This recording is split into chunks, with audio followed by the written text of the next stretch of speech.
Varastonhallintasi auttaa rakentamaan brändejä ja Shopify-kauppana sinun tehtäväsi on varmistaa, että se toimii moitteettomasti jokaisessa asiakaskohtaamisessa.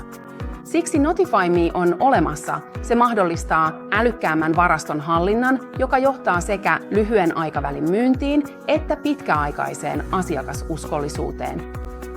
Kun käytät Notify Me-palvelua, koko varastohistoriasi tiedot ovat käden ulottuvilla.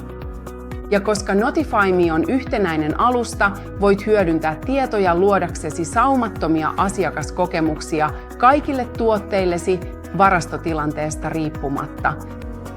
Useimmat sovellukset pystyvät perustoimintoihin, mutta Notify Me ei tarjoa vain perustasoa.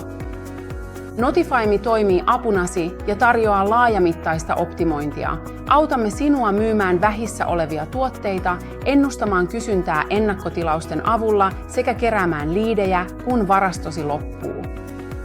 Voit luottaa meihin, tarjoamme konvertoivia sähköposteja räätälöidyillä asetuksilla, tyylikkäät hallintapaneelit ja oivaltavat personoidut raportit. Notify Me tekee vaikeista asioista helppoja valmiiksi rakennettujen automaatioiden ja kymmenien loppuun myytyjen tuotteiden viestintäpolkujen mallipohjien avulla. Älykkäämpi varastonhallinta menee paljon pidemmälle kuin pelkkä takaisin varastoon -ilmoitus. Notify Me tekee ennakkotilauksista täysin integroidun ja erittäin kannattavan osan liiketoimintaasi osamaksujen, alennusten ja raportoinnin avulla. Varaston optimointi, johon voit luottaa vähissä olevien tuotteiden vaihtoehdot, toimivat saumattomasti yhteen muiden loppuun myytyjen tuotteiden vaihtoehtojen kanssa. Voit ennustaa kysyntää, täydentää varastoa oikeaan aikaan ja varmistaa, että tuotteesi myydään loppuun uudelleen.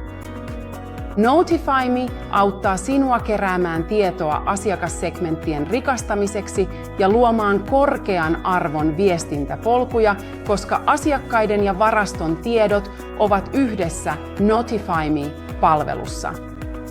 Optimoi varastosi kaikissa kanavissasi ja liity tuhansien Shopify-brändien joukkoon ympäri maailmaa käyttämään Notify Me-palvelua älykkäämmän varastonhallinnan tueksi.